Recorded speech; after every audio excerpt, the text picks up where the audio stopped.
আমরা আমাদের ক্লাসের শুরুতে একটা ভিডিও দেখব। দেখো আমরা যে তৃতীয় অধ্যায় পড়তেছিলাম পূর্বের ক্লাসে আমরা ইলেকট্রন, প্রোটন, নিউট্রন, তাদের ধর্ম, বিভিন্ন মৌল এই নিয়ে আলোচনা করেছিলাম। তারই ধারাবাহিকতায় আজ আমরা এই অধ্যায়েরই অত্যন্ত গুরুত্বপূর্ণ যে বিষয়টা রাদারফোর্ডের পরমাণু মডেল, আমরা যে পরমাণুর গঠন নিয়ে আলোচনা করছি, এই পরমাণুর গঠন সম্পর্কে অত্যন্ত মূল্যবান একটি মন্তব্য করেছেন বিজ্ঞানী রাদারফোর্ড। তো বিজ্ঞানী রাদারফোর্ড যে সিদ্ধান্ত নিয়েছেন সে সকল সিদ্ধান্ত কিসের উপর ভিত্তি করে নিলেন আমরা তার একটা সংক্ষেপে একটা ভিডিও দেখব। তো দেখো তোমরা সবাই একটু খেয়াল করো, আমরা এখন একটা ভিডিও দেখতে যাচ্ছি।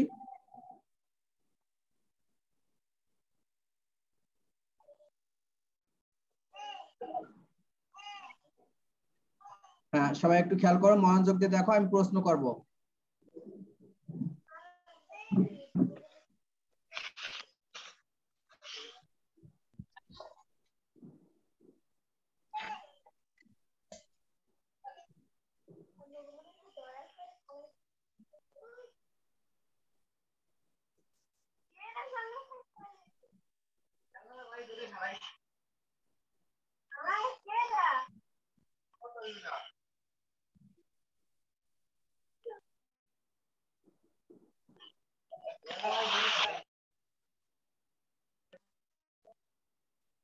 এটা একটু গুরুত্ব সহকারে দেখো, এটা খুবই গুরুত্বপূর্ণ।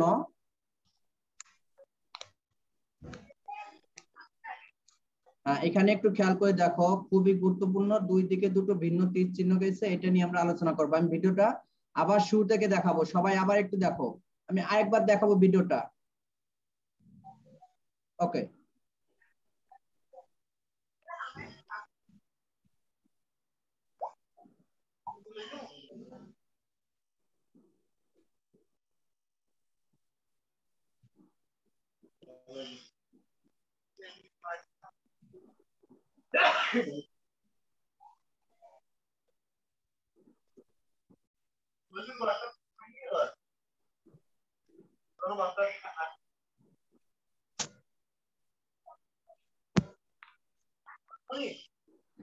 মিউট করে রাখেন, সাইডে কথা বলবেন না।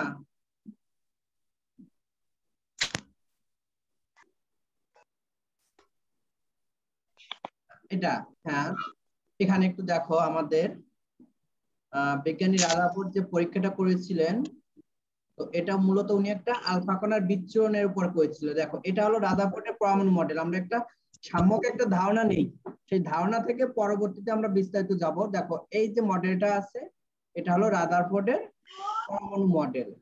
এটা কিন্তু বৃত্তাকার না, দেখছো, উপবৃত্তাকার। কতগুলো কক্ষপথের কথা উনি বলেছেন, কিন্তু উনি ওনার ব্যাখ্যায় অন্যভাবে উপস্থাপন করছেন। আমরা যখন আলোচনা করব দেখতে পাবো। নেক্সটে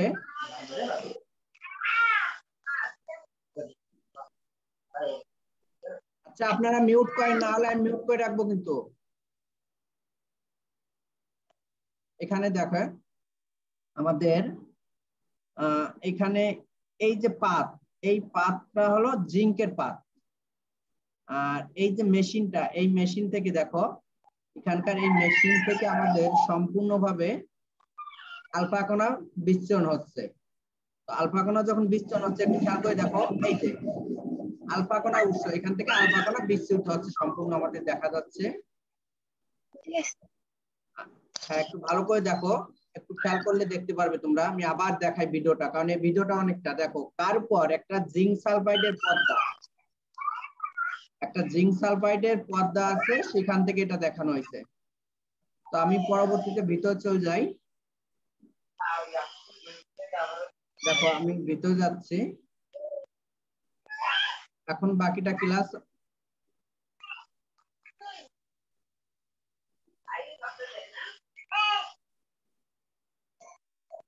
তো দেখো আমরা যে ভিডিওটা দেখতেছিলাম, দেখো আমরা যে ভিডিওটা দেখতেছিলাম, সেই ভিডিওর মাঝে আমরা কি দেখলাম? দেখতে পেলাম যে এই যে একটা আলফা কণার উৎস, সেই, তোমরা কি দেখতে পাচ্ছ?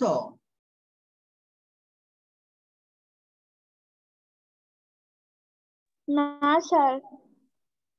দেখা যাচ্ছে না, না? আচ্ছা,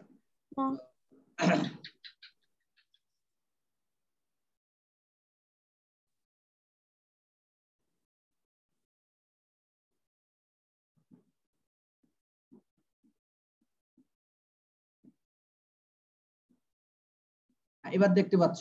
দেখতে পাও? জি স্যার। ওকে, দেখো এখানে এই যে আলফা কণার উৎস, এখান থেকে আলফা, আমি তোমাদের একটু ভিডিওটা চালাই দেখাই, দেখো কিভাবে নির্গত হচ্ছে, দেখছো? আলফা কণা থেকে এই যে লাল লাল যে দানাদার, আসলে এটা রশ্মি নির্গত হচ্ছে। এটা রশ্মিটাকে আমাদের এরকম বৃত্তাকার আকার দেখানো হয়েছে, যেটা কার উপর নির্গত করছে? একটা জিঙ্কের পাত, একটা জিঙ্কের যে পাত, তার চারিদিকে এটা নির্গত করার প্রক্রিয়া করা হয়েছে জিঙ্ক সালফাইডের, এবং ভিতরে কি রাখা হয়েছে? একটা স্বর্ণপাত, এটা খেয়াল করো। তো এভাবে যখন এই উৎস থেকে আলফা কণা, আলফা কণা মানে হলো হিলিয়াম, আলফা কণা মানে কি? হিলিয়াম কণা। তাহলে হিলিয়াম থেকে যখন আলোক রশ্মি বের হতেছিল, তখন এক পর্যায়ে এটা খেয়াল করো, এই চিত্রটা দেখতে পাচ্ছ যে কতগুলো রশ্মি, একটা পরমাণু, এখানে এই যেগুলো দেখানো হচ্ছে প্রত্যেকটা হলো এক একটা পরমাণু, প্রত্যেকটা এক একটা পরমাণু। আর এই যে পরমাণুর মাঝখানে যেটা, এটা হলো নিউক্লিয়াস। এই যে আমাদের লাল হলুদ যে বৃত্তাকার অংশটা আছে, এটা হলো একটা নিউক্লিয়াস। আর নিউক্লিয়াসের চারদিকে যে অঞ্চলটা, এটা হলো আমাদের ইলেকট্রন মেঘ, ইলেকট্রন মেঘের ঘনত্ব। এই যে গাঢ় যে অংশটা, এটা হলো ইলেকট্রন মেঘের ঘনত্ব। এখন আমরা যদি আলফা কণার মেশিন থেকে দেখি, দেখো এখান থেকে আলোক কণা বের হয়ে কি হচ্ছে? একদম ঠিক সোজাসুজি, যেটা দেখো একদম স্ট্রেট লাইন ফরওয়ার্ড 180 ডিগ্রি অ্যাঙ্গেলে যেটা আছে, 180 ডিগ্রি অ্যাঙ্গেলে যেটা এসেছে, সেটা কি আছে? সোজা গিয়ে সেটার ওই পথটা ভেদ করতে পারি নাই, আবার প্রথম মাধ্যমে ফিরে এসেছে। কিন্তু অন্য দিক থেকে যে কণাগুলো গেছে, দেখো অন্য দিক থেকে যে কণাগুলো গেছে, তারা সোজাসুজি বিভিন্নভাবে চলে গেছে। তোমরা দেখতেই পাচ্ছ একদম সোজা বরাবর যে রশ্মিটা আছে, সেটা কিন্তু ভেদ করতে পারি না। তখন বিজ্ঞানী রাদারফোর্ড একটা চিন্তায় পড়ে গেলেন, যে আসলে পরমাণুর কেন্দ্রে এমন কি জিনিস আছে যার ভিতর থেকে এই আলফা কণার রশ্মিটা ভেদ করতে পারলো না। তখনই উনি চিন্তা করলেন যে এই পরমাণুটার সমস্ত ভর এই পরমাণুর কেন্দ্রে অবস্থিত, এবং উনি এর নামকরণ করলেন কি? নিউক্লিয়াস। আমরা একটু ভিডিও দেখি, দেখো, হ্যাঁ একটু ভিডিওটা দেখি। হ্যাঁ, আমাদের পিছনে ওটা তো দেখতে পেয়েছি, দেখছো? এখান থেকে এই যে আলফা, হ্যাঁ আমরা একটু এখানে আমি একটু পুশ করে রাখি, দেখো ইলেকট্রন মেঘ, আলফা কণা, দেখছো এই যে আলফা কণার বিচ্ছুরণ যাচ্ছিল, আর এই যে নিউক্লিয়াস, নিউক্লিয়াসে আঘাত করে বারবার এটা ফিরে আসছিল। এটা ছিল হলো আলফা কণার পরীক্ষা। তোমাদের মনে বারবার প্রশ্ন জাগে যে স্যার আলফা কণার পরীক্ষাটা কি? এটা হলো আলফা কণার পরীক্ষা। আলফা কণার পরীক্ষার মাধ্যমে মূলত রাদারফোর্ড তার সিদ্ধান্তে উপনীত হয়েছেন। তো তিনি কি কি সিদ্ধান্তে উপনীত হয়েছেন তোমরা অলরেডি কিছুটা বুঝতেও পেরেছো, জানতে পেরেছো। তো আমরা আবার একটু সেখানে চলে যাব। তো এই যে আমাদের বিজ্ঞানী রাদারফোর্ড, উনি এই যে সমস্ত সিদ্ধান্ত নিয়েছে আলফা কণার পরীক্ষার উপর ভিত্তি করে, এর পরবর্তীতেও এটা কি হয়েছে? আবার পরিবর্তন হয়েছে। বিজ্ঞান আমরা জানি সবসময়ের জন্যই পরিবর্তনশীল। তো আমরা এখান থেকে একটু স্লাইড আকার দেখবো।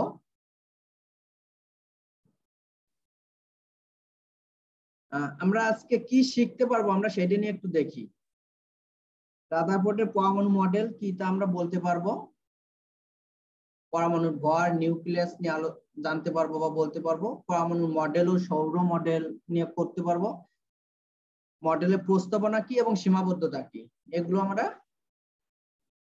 উল্লেখ করতে পারবো, লিখতে পারবো। এর পরবর্তীতে আমরা দেখি,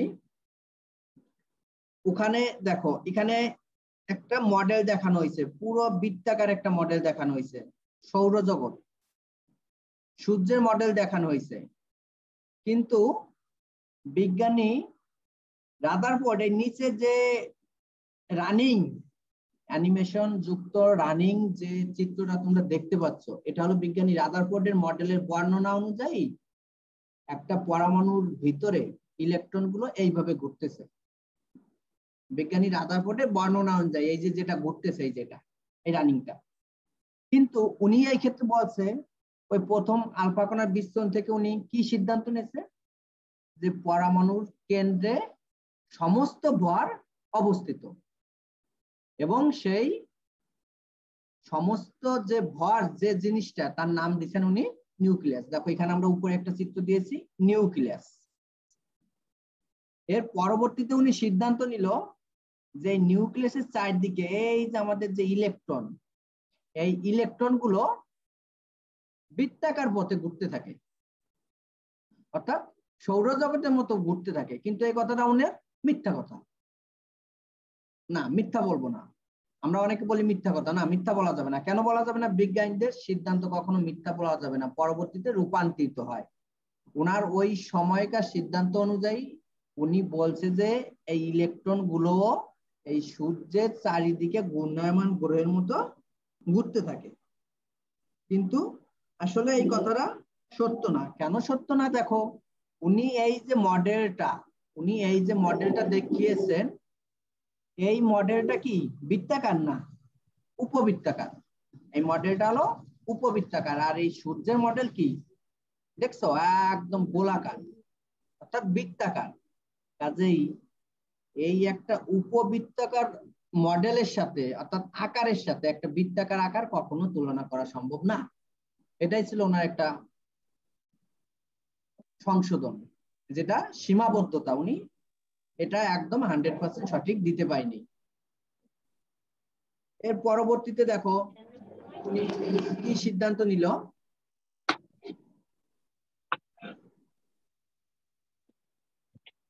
এই আবার আমরা সেই পরীক্ষার একটা পরীক্ষা দেখাই। দেখো এই যে আলফা কণার উৎস এই গেছে, আবার ফিরে আসছে জিঙ্ক সালফাইডের পদ্মা। আমরা এটা ভিডিও অলরেডি দেখতে পেয়েছি। এখন এই আলফা কণার স্রোত, এই যে একটা অ্যাঙ্গেল দেখছো, এখান থেকে একটা ফিরে আসছে, এই যে একটা ফিরে আসছে, এই দুটো একদম কেন্দ্র থেকে ফিরে আসছে। এই কেন্দ্র থেকে ফিরে আসার কারণ কি? কারণ সমস্ত ভর এই কেন্দ্রে নিউক্লিয়াসে অবস্থান। আর এই নিউক্লিয়াসে কি কি আছে? প্রোটন আর নিউট্রন, যা তোমরা ইতিমধ্যে পূর্বের পাঠে শিখেছো। দেখো এই যে নিউক্লিয়াস, এখানে আমি একটু দেখাই। এই যে প্রোটন আর নিউট্রন, এই দুটো মিলেই হলো নিউক্লিয়াস তৈরি। আর প্রোটনের চার্জ ধনাত্মক, এটা তোমরা জানো, আর নিউট্রনের চার্জ নেই, অর্থাৎ চার্জ নিরপেক্ষ। যেহেতু প্রোটন আর নিউট্রন মিলে নিউক্লিয়াস তৈরি হয়েছে, তাই প্রোটনের চার্জ মানেই হলো নিউক্লিয়াসের চার্জ। এজন্য এই চার্জটাকে ধনাত্মক ধরা হয়েছে। এই যে এই জন্য আমরা এখানে দেখো প্লাস চিহ্ন দিয়েছি, দেখছো। আর চারি সাইডে এই যে যে রশ্মিগুলো আছে, চিত্রগুলো ভালো করে দেখো। এই চিত্রগুলো দেখলে মডেল গুলো তোমরা নিজেরা পারবে। দেখো খুব ভালো করে, বাইরে থেকে যেগুলো গেছে সব বের হয়ে গেছে, কিন্তু কেন্দ্রে যেটা, এটা বের হতে পারিনি। কেন্দ্রের গুলো আবার সোজাসুজি গিয়ে আবার সোজাসুজি ফিরে আসছে। তাহলে উনি এখান থেকে যে সিদ্ধান্ত নিল যে কিছু দিক পরিবর্তন করে, আবার কিছু দিক পরিবর্তন করতে পারে না, অর্থাৎ ভেদ করতে পারে না, সোজাসুজি ফিরে আসে। এর কারণ কি? এই পরীক্ষালব্ধ ফলাফল থেকে বিজ্ঞানী রাদারফোর্ড একটা সিদ্ধান্ত নেন যে পরমাণুর কেন্দ্রে ধনাত্মক চার্জ যুক্ত অত্যন্ত একটা ভারী মূল্যবান বস্তু আছে। ধনাত্মক চার্জের কথা কেন বলা হয়েছে? আমি আবার একটু পিছনের চিত্রটায় যাই। দেখো যেহেতু আমাদের নিউক্লিয়াসটা এখানে ধনাত্মক, আর এইদিকে আমাদের যে আলফা কণা নির্গত হচ্ছে, এই যে আলফা কণা, এই আলফা কণাও ধনাত্মক, হিলিয়াম কণাটা ও ধনাত্মক ধরা হয় আমাদের। আর এইদিকে পরমাণুর কেন্দ্রে যে নিউক্লিয়াস, সেও ধনাত্মক। যেহেতু ধনাত্মক আর ধনাত্মক এক, তাহলে একই মেরু, তার মানে এরা কি করবে? পরস্পরকে বিকর্ষণ করে দেবে। আর এই বিকর্ষণ করার ফলে কি হয়েছে? এইভাবে ওরা ফিরে গেছে। উনি এই সিদ্ধান্তগুলো নিছে, যেটা তোমাদের বইও আছে, তোমরা পড়লে জানতে পারবে। আমি পুরোটা পড়বো না, আমি মূল বিষয়টা আলোচনা করলাম। তাহলে এখানে আমাদের দেখো আমরা কিছু সিদ্ধান্ত দিয়েছি, অর্থাৎ ওই মডেল যেটা, মডেলটাই লিখেছি যে পরমাণুর কেন্দ্রস্থলে ধনাত্মক চার্জ বিশিষ্ট একটি ভারী বস্তু বিদ্যমান। এই ভারী বস্তুকে বলা হয় নিউক্লিয়াস। নিউক্লিয়াসের ভিতরে প্রোটন ও নিউট্রন থাকে, এবং নিউক্লিয়াসের বাইরে নিউক্লিয়াসকে কেন্দ্র করে ঘোরে ইলেকট্রন। অলরেডি আমরা এগুলো চিত্রে দেখতে পেয়েছি, আমাদের চোখের সামনে ভেসে বেড়াচ্ছে। কোন চিত্রটা? আমি আবার একটু দেখাই দিই। এই যে চিত্রটা আমাদের, এই যে দেখছো, এই চিত্রটা। এই যে আমাদের যেটা ঘুরতেছে ওই যে মাঝখানে লাল বর্ণ হালকা করে নিউক্লিয়াসকে দেখা যাচ্ছে, চারি সাইডে দেখছো ইলেকট্রন গুলো ঘুরতেছে। আসলে ইলেকট্রন গুলো এখানে যেভাবে বৃত্তাকার পথে দেখানো হয়েছে এভাবে উপবৃত্তাকার পথে এভাবে ঘোরে না, কতগুলো বৃত্তাকার পথে, উপবৃত্তাকার পথেও ঘোরে না এটা বললে ভুল হবে, উপবৃত্তাকার পথেও ঘোরে, কারণ কক্ষপথ আবার ভেঙে যায়। কিন্তু ওনার সমস্যা ছিল উনি এই সূর্যের সাথে এইটা তুলনা করছে, কারণ এটা একটা উপবৃত্তাকার কক্ষপথ, অপরদিকে সূর্যের কক্ষপথ হলো বৃত্তাকার, উপবৃত্তাকারকে বৃত্তাকার কক্ষের সাথে তুলনা করা যায় না, এটাই ছিল ওনার সীমাবদ্ধতা। যাক আমরা এরপর দেখতে পারবো। তাহলে আবার একটু আমি নিউক্লিয়াসটা দেখাই রাখি। নিউক্লিয়াসে থাকে প্রোটন আর নিউট্রন, তার প্লাস অর্থাৎ ধনাত্মক চার্জ, আর ইলেকট্রন বাইরের দিকে ক্রমান্বয়ে ঘুরতে থাকে। এরপরে সিদ্ধান্ত নেওয়া হলো এই নিউক্লিয়াসটা অত্যন্ত ক্ষুদ্র এবং এটা পরমাণুর বেশিরভাগ জায়গায় ফাঁকা, সেটা আমরা দেখতে পারলাম। এবং ফাঁকা জায়গায় কি থাকে? ইলেকট্রন মেঘ, আমরা সেটাও দেখে এসেছি। পরমাণু বিদ্যুৎ নিরপেক্ষ। কেন বিদ্যুৎ নিরপেক্ষ? কারণ পরমাণুর কেন্দ্রে থাকে ধনাত্মক চার্জ আর বাইরে থাকে ঋণাত্মক চার্জ, এই জন্য। 4 নম্বরের যে সিদ্ধান্তটা এখানে বলা হয়েছে সৌরজগতে, দেখো ওনার এইটাই ছিল ওনার বড় ভুল ছিল, যে সৌরজগতে সূর্যকে কেন্দ্র করে বিভিন্ন কক্ষপথে যেমন গ্রহগুলো ঘোরে, তেমনি নিউক্লিয়াসকে কেন্দ্র করে বিভিন্ন কক্ষপথে ইলেকট্রন গুলো ঘুরছে। আমরা যেহেতু লেখাপড়া শিখছি, আমরা সায়েন্সের স্টুডেন্ট, অবশ্যই আমরা অত্যন্ত মেধাবী এবং আমাদের উপর অনেক কিছু নির্ভর করে। কাজেই আমরা এখন থেকেই এই উদাহরণ থেকেও একটা জিনিস বুঝতে পারলাম, আমরা সবার সাথে সবারই তুলনা করব না। তুলনা তখনই করতে পারবো যখন দুটো সমতুল্য, এটা মনে থাকে যেন। যেমন একটা ভালো মানুষের সাথে একটা খারাপ মানুষের তুলনা করব না। তুমি একজন ক্লাস 10 এর স্টুডেন্ট, একজন 9 এর স্টুডেন্ট, তোমার সাথে অবশ্যই 6 এর একটা বাচ্চার তুলনা করা ভুল হবে, কেননা যেরকমই হোক কোয়ালিফিকেশন এবং অভিজ্ঞতা তোমার সমতুল্য না। কাজেই আমাদের সমানে সমান তুলনা করব।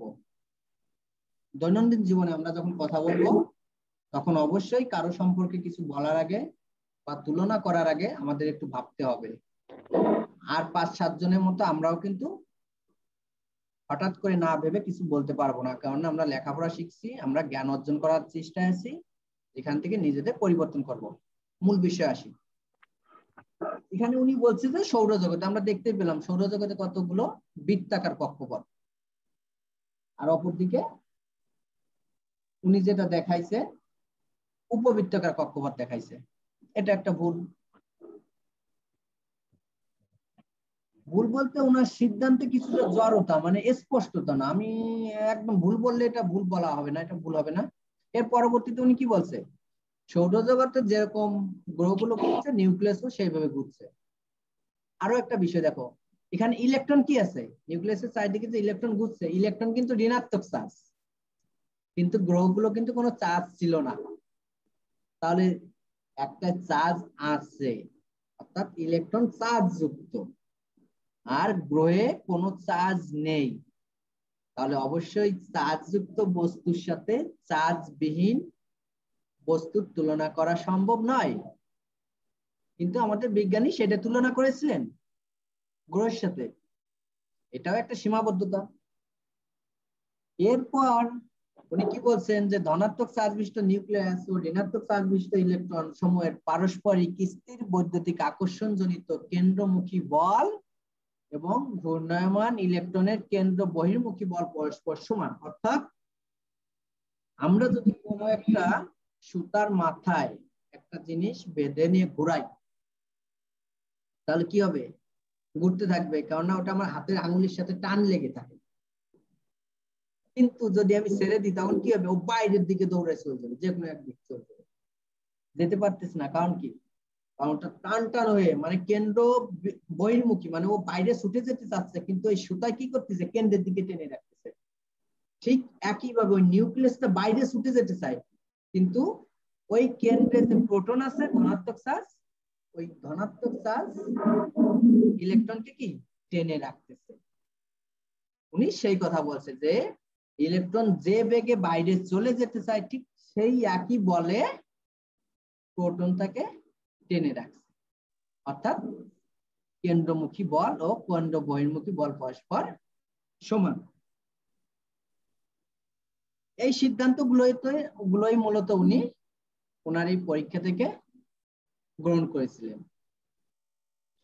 এর পরবর্তীতে বিজ্ঞানীরা দেখতে পারলেন যে না, বিজ্ঞানী রাদারফোর্ড যে মডেলটা প্রদান করছেন এরও কিছু সীমাবদ্ধতা আছে, কিছু পরিবর্তন লক্ষণীয় করা গেল। আমরা এই ভিডিওটা অলরেডি দেখে নিছি, যে কারণে ভিডিওটা দেখবো না।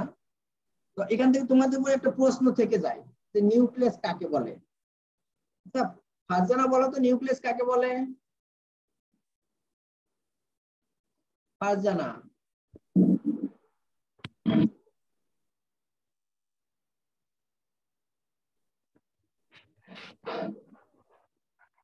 ফারজানা শুনতে পাচ্ছ?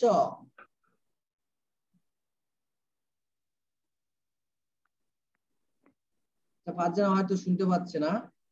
শুনতে পাচ্ছি। হ্যাঁ হ্যাঁ বলো তাহলে, নিউক্লিয়াস কাকে বলে বলো তো? আমরা যা দেখেছি তাই বলো, নিউক্লিয়াস কি কি ছিল? ওই চিত্রটা মনে করতে হবে, প্রোটন আর নিউট্রন ছিল। এবং আমরা এখানে কি পেয়েছি, রাদারফোর্ডের যে মডেল, সেই মডেল থেকে তো আমরা অলরেডি সিদ্ধান্তই পেলাম যে এখানে কি কি ছিল।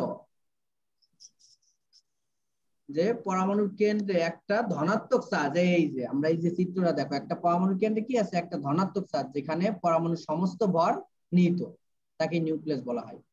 দেখছো এই যে একটু জায়গা, এই যে এত বড় হলো পরমাণুটা, দেখছো কত বড় পরমাণু, তার একদম ক্ষুদ্র আকারে আছে নিউক্লিয়াসটা।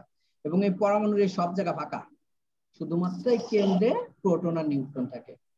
অর্থাৎ পরমাণুর কেন্দ্রে যে ধনাত্মক চার্জ বিশিষ্ট ইলেকট্রন বেগের ঘনত্ব বা প্রোটন ও নিউট্রন থাকে, সেটাই হলো আমাদের নিউক্লিয়াস। আর পুরো অংশটা কি, পুরোটাই ফাঁকা। মারিয়া বলো তো, নিউক্লিয়াস কাকে বলে?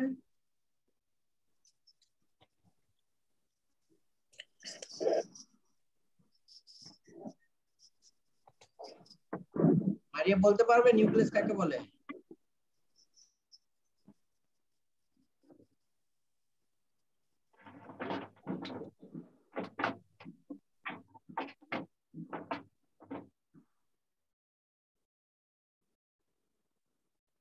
মারিয়া শুনতে পাচ্ছে না হয়তো বা। শাম্মী শুনতে পাচ্ছ? জি স্যার। হ্যাঁ হ্যাঁ শাম্মী বলো তো, নিউক্লিয়াস কাকে বলে?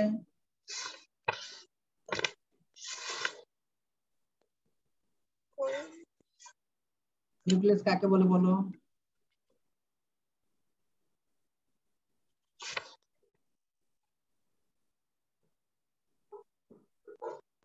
তাহলে আরো মনোযোগ আকারে খেয়াল করতে হবে, নিউক্লিয়াস কাকে বলে?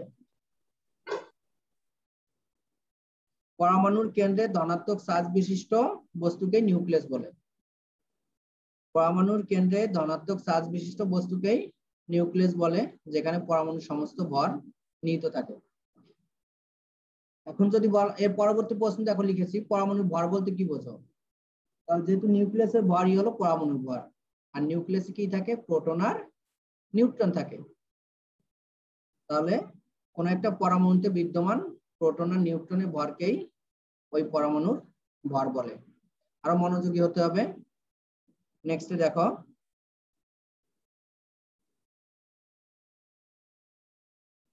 এই যে আমরা দেখো এখানে লেখা আছে, পরমাণু কেন্দ্রে ধনাত্মক আধান বিশিষ্ট যে ভারী বস্তু বিদ্যমান তাকে নিউক্লিয়াস বলে। নিউক্লিয়াসের ভিতরে থাকে প্রোটন ও নিউট্রন। প্রোটন ধনাত্মক আধান এবং নিউট্রন আধানবিহীন। প্রোটন নিউট্রন ভরই পরমাণুর ভর। এটা তোমাদের বইও সুন্দর করে লেখা আছে, এগুলো খেয়াল করবে। তোমাদের স্যার আমি তো কিছু দেখি না। তুমি দেখতে না পাওয়ার কারণ কি, সবাই দেখতে পাচ্ছে, তোমার নেটওয়ার্ক কিছু সমস্যা। দেখি না। সবাই দেখতে পাচ্ছে, যাই হোক খেয়াল করো, নেটওয়ার্কের সমস্যা তোমার। তোমাদের নিজেরা বাসায় বসে প্র্যাকটিস করবে, রাদারফোর্ডের পরমাণু মডেল আঁকবে এবং এই জায়গায় নিউক্লিয়াস কোথায়, ইলেকট্রন কক্ষপথ এগুলো তোমরা দেখবে। দেখো আমি একটা চিত্র এঁকে দিয়েছি তোমাদের রাদারফোর্ডের পরমাণু মডেল, ঠিক এরকম হচ্ছে পরমাণু মডেলটা। এই চারি সাইডে কি থাকে, ইলেকট্রন। এখানে এটা হলো আমাদের ইলেকট্রন এবং কেন্দ্রে যেটা থাকে এটা হলো আমাদের কি, প্রোটন ও নিউট্রন। যেখানে কালো গুলো দেখো, কালো গুলোকে দেখানো হয়েছে নিউট্রন হিসেবে, আর লাল গুলোকে আমাদের প্রোটন, আর পুরোটাই হলো আমাদের নিউক্লিয়াস। আর এই চাই সাইডে যেখান থেকে ঘটে এটা হলো আমাদের অনুমোদিত কক্ষপথ। ভালো করে দেখো, এইসব চিত্র তোমরা স্ক্রিনশট দিয়ে রেখে দেবে, সুবিধা হবে। চিত্রগুলো স্ক্রিনশট দিয়ে রেখে দেবে।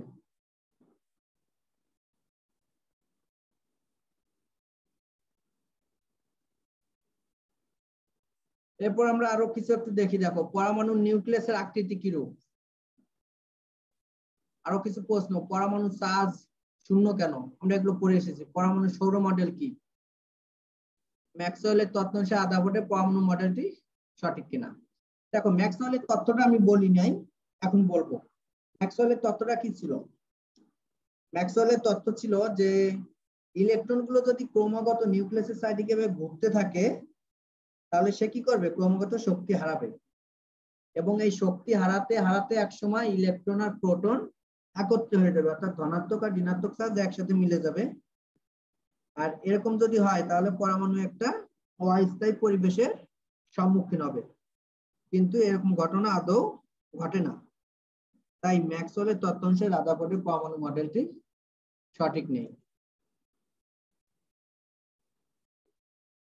এই যে তথ্যগুলো আমরা করলাম বা দেখলাম আজকে, তাহলে আমি আবার একটু দেখি। এই যে প্রশ্নগুলো দেখো, তোমরা নিজে একটু দেখো, স্ক্রিনশট দিয়ে রাখো। এই প্রশ্নগুলো তোমাদের কাজে দেবে। পরমাণু নিউক্লিয়াসের আকৃতি কি রূপ, তার শূন্য কেন, পরমাণু সৌর মডেল কি, এই প্রশ্নগুলোর উত্তর নিজেরা করবে।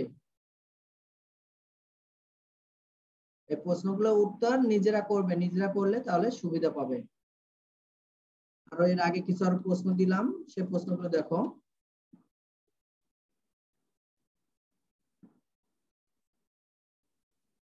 রাদারফোর্ডের পরমাণু মডেলের প্রস্তাবনা। প্রস্তাবনা বলতে কোনগুলো, উনি যে মডেলের যে কথাগুলো বলছে স্বীকার্য, সেই স্বীকার্যগুলোকে বলা হচ্ছে প্রস্তাবনা। তো 4টে স্বীকার্য দিয়েছেন উনি, সেই 4টে স্বীকার্য মুখস্থ করবে। আর একটা প্রশ্ন এটা দেখো, রাদারফোর্ডের পরমাণু মডেলকে এতে নিউক্লিয়াস, ইলেকট্রন এবং কক্ষপথ প্রদর্শন করো। স্ক্রিনশট দিয়ে নাও, প্রত্যেকে স্ক্রিনশট দিয়ে রাখবে। আর এটা আমরা চিত্র এটা দিয়ে দিলাম। এই তাহলে প্রত্যেকটাই তোমরা বাড়ি কাজ করবে, যদিও আমাদের ক্লাসের ভিতরে এই কাজগুলো স্যার কিছু দেখা যায় না।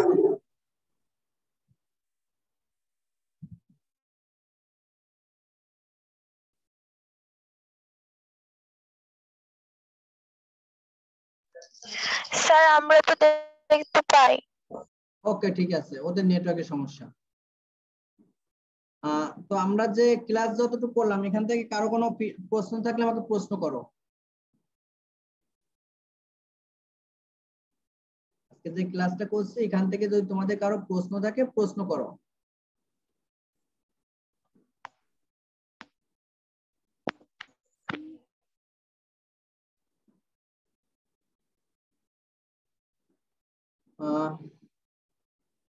তো দেখছি খুব বেশি প্রশ্ন করার মতো তোমরা পাচ্ছ না।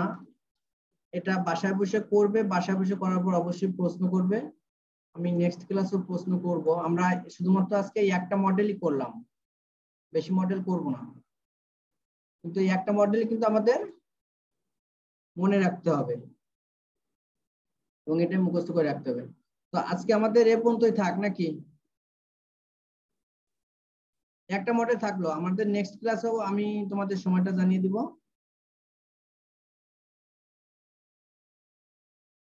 আর প্রশ্ন আছে কোনো?